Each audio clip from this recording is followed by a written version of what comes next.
welcome to T. Naveen Paul Ministries. T Naveen Paul ministries में आपका स्वागत है। And we are so happy and delighted to be with you in the regular study of the book of Revelation. और हम बहुत प्रसन्न और आनंदित हैं कि हम आपके साथ प्रकाशित वाक्य की पुस्तक से अध्ययन को करते हैं। Friends, this is the episode number 66 of the study. और ये उस मनन का 66 एपिसोड है। And we are going to look into the 19th chapter of the book of Revelation. और हम प्रकाशित वाक्य के 19वें अध्याय से अपने मनन को करेंगे। In last episode, we saw about chapter 19 verse 1 to 5. और पिछले एपिसोड में हमने 19वें अध्याय की पहली 5 वचन को देखा। There we saw how the city of Babylon was punished, God's people were rewarded, and the city was demolished. और हमने देखा कि कैसे बाबुल शहर को दंड दिया गया, परमेश्वर के लोगों को पुरस्कार मिला और बाबुल शहर का नाश कर दिया। This was all with a big hallelujah in heaven. और ये सब एक बड़े हालेलुया के शब्द के साथ हुआ। Though hallelujah is again and again pronounced in the Bible, even in the Old Testament in Psalms. और हालेलुया शब्द को पुराने नियम में भजन संहिता में भी कई बार कहा गया है। But this is a hallelujah of jubilation. लेकिन ये आनंद का, विजय का हालेलुया है। And here the countless number of people standing before the throne of God say hallelujah. और यहाँ पर एक बड़ी भीड़ जिसकी गिनती नहीं हो सकती, वो बड़े शब्द से हालेलुया कहते The हैं। 24 elders and the 4 creatures say hallelujah, falling down at the feet of God. 24 प्राचीन और 4 प्राणी परमेश्वर के सिंहासन पर गिरकर हालेलुया कहते हैं। And then the whole multitude, inclusive of everybody, angels and everything in heaven says hallelujah. और फिर एक बड़ी भीड़ जिसमें सब लोग मौजूद हैं, वो बड़े शब्द से हालेलुया कहते हैं। So hallelujah and hallelujah is the watchword in heaven. तो हालेलुया और हालेलुया का जो शब्द है वो सिर्फ स्वर्ग में सुनाई देता है। Now verse 6 onwards in chapter 19, he talks about the celebration in heaven. और 6वें वचन से आगे स्वर्ग में कैसे आनंद मनाया जाता है इसके बारे में कहा गया है। And to give us a glimpse of that joy, the illustration of a groom and bride is given. और हमें उस आनंद के बारे में समझाने के लिए एक दूल्हे और दुल्हन के विवाह का उदाहरण दिया गया है। And this is how we study that, how we are going to meet the Lord in a real true union that is explained through a marriage. और हमें बताया गया है कैसे हम प्रभु से मिलेंगे, जो कि एक मिलान के स्वरूप में होगा, और ये एक विवाह का उदाहरण है। So everybody in heaven is rejoicing. तो हर एक व्यक्ति जो स्वर्ग में है वो आनंद The मना रहा है। angels are rejoicing. The 4 creatures are rejoicing. स्वर्गदूत आनंद मना रहे हैं, चारों प्राणी आनंद मना रहे हैं। Because there's a time of celebration, because the bridegroom is taking his bride for himself. और क्योंकि ये आनंद मनाने का समय है, क्योंकि जो दुल्हा है वो दुल्हन को अपने लिए ले रहा है। And this is verse 7 in chapter 19. और ये 19वें अध्याय का 7वां वचन है। This is all celebration and celebration. There is no speck of any sadness in it. और ये सिर्फ आनंद मनाने और आनंद मनाने का समय है, और कोई भी दुख का एक क्षण भी नहीं है। That's what Paul says, that we are more than victors in the Lord. और पौलुस कहता है कि हम विजय से बढ़कर हैं प्रभु में। So we have victory upon victory with no speck of defeat in it. तो हम विजयी पर विजयी हैं और हमारे अंदर कोई भी अजय पाप नहीं है। And that's why everybody is very happy. और इसलिए हर एक जन बहुत खुश है। The reason is that the time of celebration has come. और कारण ये है क्योंकि आनंद मनाने का समय आ गया है। And because not only that the groom is ready and doing everything, but the bride is also ready. और क्योंकि इसलिए कि जो दूल्हा है वो तैयार हो गया, इसलिए भी नहीं, और दुल्हन जो है वो भी तैयार हो See, गई। the crux of the matter is, the most important thing is that the bride should be ready. और सबसे महत्वपूर्ण बात जो हर एक बात के ऊपर है वो ये है कि दुल्हन को तैयार होना The groom is so dedicated to the bride that he has purchased the bride with his blood. और दूल्हा जो है वो दुल्हन के लिए इतना मन लगाए हुए है कि उसने दुल्हन को अपने लहू से खरीदा है। Now he is working upon the bride through the Holy Spirit and by himself to make her perfect. अब वो दुल्हन पर काम करता है खुद के द्वारा और पवित्र आत्मा के द्वारा, ताकि वो सिद्ध बन जाए। And when the wife is ready, और जब वो पत्नी तैयार हो जाती है, then the time of celebration comes in. तब आनंद का समय हो जाता है। So it's not just winding up of the affairs of this world. world, तो ये ऐसा नहीं है कि पृथ्वी की हर एक चीज को निपटाना, but also getting the heaven ready for the great wedding. लेकिन स्वर्ग को भी तैयार करना, क्योंकि एक बहुत बड़ा विवाह होने वाला है। Because the bride has prepared herself. क्योंकि दुल्हन ने अपने आप को तैयार कर लिया है। And if you read the 22nd chapter and verse 13 of the book of Revelation, और यदि आप 22वें अध्याय और 13वें वचन को पढ़ेंगे, प्रकाशित वाक्य 22:17, और 22 अध्याय और उसका 17वां वचन, please read it. आत्मा और दुल्हन दोनों कहती है आ, और सुनने वाले भी कहे आ। So there is a big call, come Jesus, come. और एक बड़ा शब्द होता है, एक बड़ी बुलाहट होती है कि यीशु आ जा। Bridegroom, you come because the bride is ready. और दुल्हा आप आ जाओ क्योंकि दुल्हन तैयार हो गई। Why? Because the bride is confessing that I am ready. और क्योंकि दुल्हन अंगीकार करती है कि वो तैयार हो गई। And the Spirit also says that yes, the bride is ready. और आत्मा भी कहती है कि हाँ, दुल्हन तैयार हो गई। The Spirit who is given upon this earth to prepare the church to meet the Master. और वो पवित्र आत्मा जो कलीसिया को दिया गया है ताकि वो उसके स्वामी से मिलने के लिए तैयार हो। See, we cannot prepare ourselves according to the requirement of the groom. और देखिए, दूल्हे की जरूरतों के अनुसार हम अपने आप को तैयार नहीं कर The सकते। standard is maintained by the Holy Spirit who works in us. वो जो स्तर है वो पवित्र आत्मा के द्वारा नियंत्रित किया जाता है जो हमारे अंदर है। But the bride knows that whether she is ready or not. लेकिन दुल्हन जानती है कि वो तैयार है या नहीं। You see, even today, many of the people in the church are not ready to say, "Come, Jesus, we are ready." देखिए, आज के समय में बहुत से लोग जो कलीसिया में पाए जाते हैं वो तैयार नहीं है कि वो कह सके कि यीशु आप आ जाओ। But one of the signs of the end time is that the bride will know that she is ready. लेकिन अंत के समय का एक चिन्ह ये होगा कि दुल्हन जानती है कि वो तैयार है। It's full consciousness of the bride that she says that yes, I am ready. और जो दुल्हन है वो अंगीकार करती है अपने पूरे होशो आवाज में कि वो तैयार है। And this is what is spoken in the benediction in the book of Jude.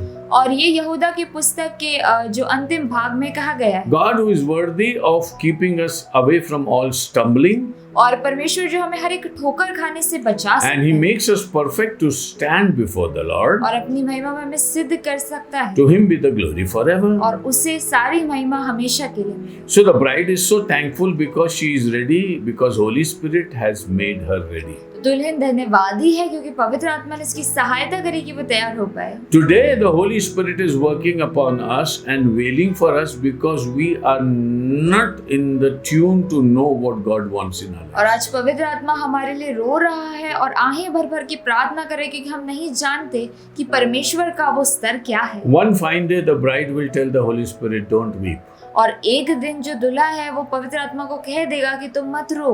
The bride will tell the Holy Spirit, "Don't weep." एक दिन दुल्हन जो है वो पवित्र आत्मा को कह देगी कि तुम मत रो। You have prepared me and I am ready. तुमने मुझे तैयार कर लिया है और मैं जो हूँ तैयार हूँ। And that's the time when the celebration has come in heaven. और वो समय स्वर्ग में आनंद होगा। And this is what the Bible teaches us. और ये बाइबल हमें सिखाती है, The bride is getting ready. दुल्हन तैयार हो रही है। All the days of our life, we are so much disturbed with what is happening in this world. हमारे पूरे जीवन में हम इतने परेशान हो जाते हैं कि दुनिया भर में क्या। And at times we say, "Jesus, why don't you come so early and take us?" और कई बार हम कह देते हैं कि यीशु आप जल्दी क्यों नहीं आते और हमें क्यों नहीं लेकर जाते। But mind you, He is preparing you through the Holy Spirit, and you don't look at the affairs of the world, but you look towards yourself, how you are prepared to meet the Lord. लेकिन मैं आपको बता देना चाहता हूँ कि पवित्र आत्मा आपको तैयार कर रहा है और आप दुनिया भर की बातों को ना देखो, लेकिन अपनी तैयारी के समय पर ध्यान दो। Just delight in your beautification because you are getting ready to meet your Master. अपनी सुंदरता में आनंद करो क्योंकि आप अपने स्वामी से मिलने वाले। When the time when the world is going into so much of corruption is the time when the bride is getting ready. और एक ऐसा समय जब पूरी दुनिया भ्रष्टाचार में जा रही है, वो एक ऐसा समय है जब दुल्हन अपने दूल्हे से मिलने के लिए तैयार हो। Be the bride of Christ and be delighted in what God is doing in you. यीशु की दुल्हन बन जाओ और आनंदित हो जाओ कि यीशु आपके जीवन में क्या कर रहा है। And the bride is decorated with something that is beautiful. और जो दुल्हन है वो कुछ बातों से तैयार की गई। See what he says in verse 8. देखिए वो 8वें वचन में क्या कहता है। And to her it was granted to be arrayed in fine linen. उसको शुद्ध और चमकदार महीन मलमल पहनने का अधिकार दिया गया। This is a right. और ये एक अधिकार है। This is an authority given by God. ये अधिकार है जो प्रभु ने दिया है। So who decides the attire or the dress of the bride? तो उस दुल्हन का जो पहनावा है वो कौन डिसाइड करेगा? It is God who provides. ये परमेश्वर है जो देगा। In the olden times when the marriages were settled, और पुराने समय में जब विवाह होता था, it was a custom that the boy used to give the whole dress of the lady to her, और ऐसी प्रथा होती थी कि जो पुरुष है वो स्त्री के सारे कपड़े उसे देगा, and the family of the bride would give the dress to the groom. और जो उस स्त्री का परिवार होगा वो उस पुरुष को कपड़े देगा। Nowadays it's not happening so much. और आज के समय में ऐसा नहीं होता। But it was a custom that the bride should be decorated with the dress that comes from the groom's house. लेकिन उस समय ऐसी प्रथा थी कि दुल्हन को उन कपड़ों से तैयार किया जाएगा जो दूल्हे के घर से आती है। Even today, the dinner saris and other after celebrations are from bridegroom's house. और आज के समयों में भी ऐसा होता है कि दूल्हे के घर से बहुत सारी चीजें जो कपड़े हैं वो आए जाते हैं। And after the marriage is solemnized, the dress that the lady puts on comes from the groom's house. और इसके विवाह के बाद जो कपड़े दुल्हन पहनती है वो सारे कपड़े दूल्हे के घर से आते हैं। It's God's doing in our lives also. और ये परमेश्वर का काम है जो हमारे जीवनों में When God creates His bride, जब परमेश्वर अपनी दुल्हन को सृजता है, He has created human beings. जब उसने मनुष्यों का सृजन किया, Then He has created us as His church. तो उसने हमें अपने कलीसिया होने के अनुसार बनाया। And church is the bride of God. और कलीसिया प्रभु की दुल्हन है। And church is to be decorated with every attire that comes from God. और कलीसिया को हर एक उस चीजों से तैयार किया जाना है जो प्रभु के घर से आता है। And the bride gets an authority to put that on. और दुल्हन को वो अधिकार मिलता है कि वो चीजों को पहने। See, it's a joy to go to heaven with the attire that God gives us. देखिए, स्वर्ग में जाने का वो आनंद है उस कपड़ों को पहनकर जो प्रभु हमें देता है। It's very clear when we'll rise up from the dead, और ये बहुत स्पष्ट है कि जब हम मृत्यु से उठा लिए or when we'll जाएंगे, be transformed while living, if Jesus comes, और यदि यीशु आए और हम जीवित पाए जाते हैं तो हम बदल दिए जाएंगे। we will have a different attire, हमारा एक अलग पहनावा होगा, a heaven-fit attire. ऐसा पहनावा जो स्वर्ग के लिए बनाया गया It will not be a worldly attire. वो दुनिया के अनुसार कपड़ा नहीं होगा। And praise God because that detail is also explained to और us. परमेश्वर का धन्यवाद हो कि वो हर एक बातों की स्पष्टता हमें देता है। And the last part of the verse 8 says, और 8वें वचन का अंतिम भाग ऐसा कहता है, she's not only given the right, but she's also given the dress. क्योंकि उस महीन मलमल का अर्थ पवित्र लोगों के धर्म के काम है। Now, the costume is being prepared upon this earth. और ये जो कपड़ा है पृथ्वी पर बनाया गया। See, listen to me very carefully. मुझे बड़े ध्यान से सुन ले। The church which is upon this earth, जो कलीसिया पृथ्वी पर पाई जाती है, the holy people in the church जो पवित्र लोग कलीसिया में हैं, are weaving the attire of the church, वो कलीसिया के लिए उस पहनावे को and बना she रहे will be covered with the righteous works of the holy people. और वो पवित्र लोगों के धर्म के कामों से ढकी जाएगी। In book of Isaiah, the Bible says, our good works are like filthy rags. और यशायाह की पुस्तक में परमेश्वर ऐसा कहता है कि हमारे भले काम जो है वो चिंदी के समान है। And we cannot cover our nakedness with those works. और हम उन कामों के द्वारा अपने नंगेपन को नहीं ढक सकते। We cannot be worthy to go to heaven with good works that we do. और हम अपने भले कामों के द्वारा स्वर्ग में नहीं जा सकते। It's not the good works, it's the works of righteousness that is given by God to people. और ये वो भले काम नहीं है लेकिन वो धार्मिकता के काम है जो प्रभु के द्वारा दिए So गए। don't count on your good works. Count on the works of righteousness. तो अपने भले कामों को ना गिनो लेकिन उन धार्मिकता के काम। And saints, don't be discouraged because you are preparing the attire for the whole church. और संतो आप बुरा न मानो और कमजोर ना पड़ो क्योंकि आप पूरी कलीसिया के लिए उस कपड़े को बना रहे हैं। Keep on going in your righteousness and holiness with God. अपनी धार्मिकता और पवित्रता में आगे बढ़ते जाओ। Because God has designated you to be the drapers and the fitters and the tailors of the dress of the bride. क्योंकि परमेश्वर ने आपको स्थान पर रखा है कि आप वो टेलर बन जाओ और उस कपड़े बनाने वाले व्यक्ति बन जाओ। So that you can clad the bride in heaven. ताकि आप उस दुल्हन को स्वर्ग में ढक सको। So your work of righteousness are not just the work of righteousness to be counted on this earth. तो आपके जो धार्मिकता के काम है वो सिर्फ काम नहीं है जो पृथ्वी पर गिने जाते हैं। but you are covering the church with the righteousness of God. लेकिन आप जो है कलीसिया को उस धार्मिकता के काम से ढक रहे हैं। And the works that a person can never do by himself, और वो काम जो एक व्यक्ति खुद से नहीं कर सकता, but God in His righteousness gives him the works that He does upon this earth, लेकिन परमेश्वर अपनी धार्मिकता में उसे वह काम देता है जो वो कर सकता है, is the thing that is going to cover the church with all beauty and the best kind of dress possible. और वो काम जो है वो पूरी कलीसिया को अपनी सुंदरता में और सर्वश्रेष्ठता में जो है पहनावा दी। Then the angel said something to John. और फिर यूहन्ना को स्वर्गदूत ने कुछ कहा, This is recorded in verse 9. और ये 9वें वचन में है। And John is seeing this scene in heaven. और यूहन्ना ये दृश्य को स्वर्ग में देख रहा है, He is also a part of the bride. और वो भी उस दुल्हन का भाग है। But he sees his fate in the bride in the heaven. लेकिन वो जो अपने अंत को उस दुल्हन में देखता है और स्वर्ग में देखता है। And the angel says to John, और फिर स्वर्गदूत जो वो यूहन्ना से कहता है, and he says, you write this. वो कहता है ये लिख, Blessed are the ones who are invited in the celebration of the Lamb. कि धन्य है वे जो मेमने के विवाह के भोज में बुलाए गए। Now there is a celebration of the wedding of the Lamb. और मेमने के विवाह का एक भोज दिया गया है, And people are invited into it. और लोगों को बुलाया गया है, And people celebrate the victory of the Lord. और लोग जो है परमेश्वर की विजय को मना रहे And हैं, people celebrate the wedding. और लोग उस विवाह को मना रहे हैं। You see, the people who are in the bride's fold go for the marriage. और जो लोग दुल्हन के साथ हैं वो लोग विवाह में जाते हैं। So we are the people who are the bride and we are on the bride's side. और हम जो है हम दुल्हन हैं और हम दुल्हन की ओर से हैं। So nobody who is not from the bride's side or groom's side can enter into the function. और हर एक कोई भी व्यक्ति जो दुल्हन की तरफ से ना हो या दूल्हे की तरफ से ना हो वो उस विवाह भोज में नहीं जा सकता। So blessed are the people who are called into this celebration. तो धन्य वो लोग हैं जो लोग इस विवाह भोज में बुलाए गए हैं। So we are the bride and we are the invitees. तो हम जो है दुल्हन है और हम वो लोग हैं जिन्हें बुलाया गया है। And God has called us to be His bride forever. और परमेश्वर ने हमें इसलिए बुलाया कि हम उस सर्वकालिक समय के लिए उसकी दुल्हन And बनें। blessed are the people who are invited into this. और हम धन्य हैं क्योंकि हम बुलाए गए हैं। Jesus gave an example in Matthew. और यीशु ने मत्ती रचित सुसमाचार में एक उदाहरण दिया।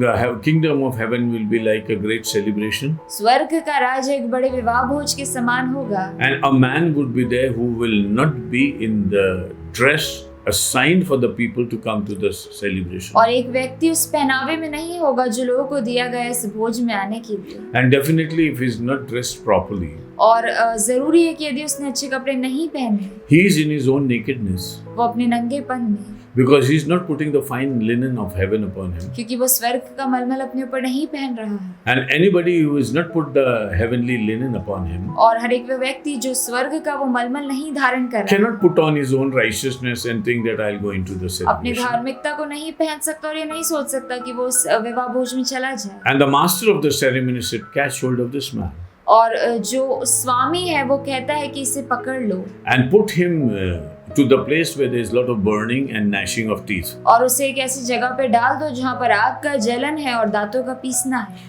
So there would be people who would desire to be in that celebration, और बहुत से लोग ऐसी आशा रखेंगे कि वो उस विवाह भोज में जाएं, but will not be able to go there. लेकिन उसमें जा नहीं पाएंगे। The desire of the people burning in the bad place, और लोगों की आशा जो है वो बुरे स्थान पर जला दी and जाएगी they will be repenting. Why did not we prepare to go to that celebration? और उन्हें पछतावा होगा कि उन्होंने तैयारी क्यों नहीं करी कि वो उस विवाह भोज में जा पाए। All their evil works and nakedness will come upon them. उनके सारे बुरे काम और नंगापन उनके ऊपर आ Mind जाए। you, dress is described for the people who go to heaven. मैं आपको बता दूं कि जो पहनावा है वो उन लोगों के लिए है जो स्वर्ग में जाएंगे, The people who are going to hell, no dress is described. और वो व्यक्ति नरक में जाएंगे उनके लिए कोई भी पहनावा नहीं है। And all the kinds of ugly things will be there their dress in the lower places. और हर एक जो बुराई की बातें हैं वो उनका पहनावा होगा नरक में, And they'll not be able to hide their nakedness. और वो अपने नंगेपन को नहीं छुपा पाएंगे। And because Adam hid from God because he was naked. आदम परमेश्वर से छुप गए क्योंकि वो नंगा था।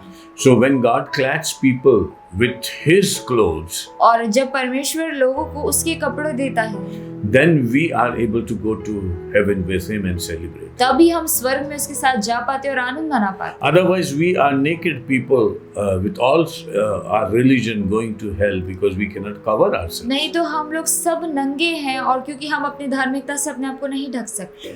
Dear brothers and sisters, प्रिय भाइयों और बहनों, don't only plan to go to heaven as the bride, स्वर्ग में सिर्फ जाने की तैयारी ना करो, but pray to God that you be the weaver in the kingdom of God. लेकिन प्रभु से प्रार्थना करो कि आप उस वस्त्र बनाने वाले बनो, And your righteousness will dress the bride in beauty. आपकी धार्मिकता दूसरों के लिए और दुल्हन के लिए वो कपड़ा बन जाए। And then he says that I saw that bride in heaven well clad and all right. We have finished the verse 9. तब स्वर्गदूत ने मुझसे कहा, यह लिख ले कि धन्य है वे जो मेमने के भोज में बुलाए गए हैं। फिर उसने मुझसे कहा, ये वचन परमेश्वर की सत्य वचन है। Now he says, blessed are the people who are called. अब वो ऐसा कहता है कि धन्य है वे लोग जो बुलाए गए हैं, And these sayings are true sayings. और ये जो बातें हैं ये सत्य वचन है, And these are going to happen. और ये होंगी। And if the angel says, write this is going to happen. और यदि स्वर्गदूत कहता है कि लिख ले ये होगा, So heaven is also reiterating or speaking again that whatever is written in the word of God is going to happen. और स्वर्ग भी इस बात की गवाही दे रहा है कि जो कुछ भी परमेश्वर के वचन में लिखा गया है वह होगा। And that is what the heaven is witnessing with the people of this earth. और स्वर्ग इस बात की गवाही दे रहा है पृथ्वी के लोगों के साथ में। And then John says, when the angel was talking to me, और फिर यूहन्ना कहता है कि जब स्वर्गदूत उससे बात कर रहा था, so I was so taken up with these things. और मैं इन सब बातों में इतना लिप्त हो गया। And when the angel says this is going to happen in any case, और जब स्वर्गदूत ने ऐसा कहा कि ये बातें होना निश्चय है, I was filled with worship and gratitude. और मैं आराधना से और धन्यवाद से भर गया। And John, a servant of God who is in heaven, seeing things happening in heaven, और यूहन्ना जो परमेश्वर का एक सेवक है स्वर्ग में, और स्वर्ग की बातों को देख रहा है, and sees many things regarding thrones and worship, और सिंहासन और आराधना को लेकर बहुत सी बातों को देख रहा है, but is so short-sighted, he could not see long-sightedly, he shows short-sighted. लेकिन उसका नजरिया बड़ा छोटा है, वो दूर तक नहीं देख सकता, And that's why he bows down before the angel who is speaking to him. और इसलिए वो स्वर्गदूत के आगे दंडवत करने लगता है जो उससे बात कर रहा था। And it says that he fell down at the feet of the angel. और ऐसा लिखा है कि वो दंडवत करके उसके पांवों पर गिर He पड़ा, felt that the ultimate is given to him. और उसे ऐसा लगा कि जो अनंत है वो उसे दे दिया गया, And now there is no more to come, and this is the time to worship the angel and say goodbye. और उसे ऐसा लगा कि अब उसे उस स्वर्गदूत की आराधना करना है और उसे जाना है। God says this is not the end. परमेश्वर कहता है ये अंत नहीं है। Can you see that? क्या आप देख सकते There's a lot of things to be described हैं? बहुत सी बातें होना अभी that we are going to study in our future studies. जो हम आगे के हमारे अध्ययन में देखेंगे। So John is confined to worshiping the angel, और यूहन्ना उस स्वर्गदूत की आराधना करने लग जाता है, and the angel says, "Nothing doing. Please don't do this, और स्वर्गदूत कहता है कि नहीं ऐसा ना करो, because I'm also a fellow servant with you. क्योंकि मैं भी तुम्हारे जैसा सेवक हूँ, We are all supposed to worship God." और हम सबको मिलकर परमेश्वर की आराधना करें। John, if he worship angel, then he will not worship God, यूहन्ना यदि स्वर्गदूत की आराधना करेगा तो वो परमेश्वर की आराधना नहीं करेगा, and he'll be confined to the angel only. और वो स्वर्गदूत तक सीमित हो जाएगा। Check your worship. Where are you offering your worship? अपनी आराधना को जांच लो, आप किसकी आराधना कर रहे हो। The angel is teaching only worship God. स्वर्गदूत हमें सिखा रहा है कि सिर्फ परमेश्वर की And the Aradhana, heavenly hosts who help us to worship God also worship the same God. और स्वर्गीय लोग जो हमारी आराधना करने में सहायता करते वो भी परमेश्वर की आराधना करते। The angels are created to worship God forever. स्वर्गदूत को इसलिए सृजा गया है कि वो परमेश्वर की सर्वदा के लिए आराधना And if करें। any human being starts worshiping angel, that is not bearable by the angel. और यदि कोई मनुष्य स्वर्गदूत की आराधना करने लग जाता है तो स्वर्गदूत को भी अच्छा नहीं लगता। So he says you have an option either to bow before me or before God. और वो ऐसा कहता है कि तुम्हारे पास एक चुनाव है, तो तुम मेरे सामने झुको या परमेश्वर के सामने। Brothers and sisters, make it a point that you will bow before God only and nobody else. भाई और बहनों, इस बात को ध्यान में रखो कि सिर्फ आप परमेश्वर के आगे दंडवत करो और किसी और के आगे नहीं। Not only any God, not only any idol, but even not only any angel also that you are going to worship. और ना केवल कोई मूर्ति, ना केवल कोई दूसरा भगवान, लेकिन कोई स्वरदूत के आगे भी आप ना झुको। But you have to worship God and God alone. आपको सिर्फ और सिर्फ परमेश्वर In की आराधना spite of seeing such a good and deep vision, और इतने बड़े और अद्भुत दृश्य को देखने के बाद भी John is confused and he doesn't know where to bow his head. और यूहन्ना जो है वो कंफ्यूज हो गया और उसे नहीं पता कि कहाँ दंडवत करना है। But praise God because heaven is there to help us. परमेश्वर का धन्यवाद हो क्योंकि स्वर्ग हमारी मदद करने के लिए है। And there is always a good guidance through the Holy Spirit and angels. और हमें हमेशा पवित्र आत्मा के द्वारा, स्वर्गदूतों के द्वारा अच्छा मार्गदर्शन मिलता है। And he says only worship God. और वैसा कहता है कि सिर्फ परमेश्वर को ही धन्यवाद करो। Why? ऐसा क्यों? Why should we worship God alone? हमें सिर्फ परमेश्वर की आराधना क्यों करना है? Because the reason is given over there. क्योंकि उसका कारण दिया गया है। Because क्योंकि the testimony of Jesus is the spirit of prophecy. यीशु की गवाही है भविष्यवाणी की आत्मा। This is a beautiful statement given in the last part of verse 10. और ये जो है एक बहुत ही सुंदर सेंटेंस है जो 10वें वचन के अंतिम भाग में दिया गया। The testimony of Jesus is the spirit of prophecy. यीशु की गवाही ही भविष्यवाणी की आत्मा। The moment you are born again, जिस क्षण आपका नया जन्म होता है, you are in a spirit of prophecy आप भविष्यवाणी की आत्मा में आ जाते हैं, because you are testifying Jesus. क्योंकि आप यीशु की गवाही। The moment you testify Jesus as your God, जिस क्षण आप यीशु की गवाही देते हो कि आपको परमेश्वर you है, testify the whole book of Revelation. आप प्रकाशित वाक्य की पूरी पुस्तक की गवाही देते हैं। You are a testimony of what God has spoken to this world. आप उस बात की गवाही हो जो परमेश्वर ने इस दुनिया से कही है। You are not a recipient of the word of God, but you are also testimony of the word of God. आप परमेश्वर के वचन को सिर्फ ग्रहण करने वाले नहीं हो, लेकिन आप परमेश्वर के वचन के गवाह भी हो। How about you?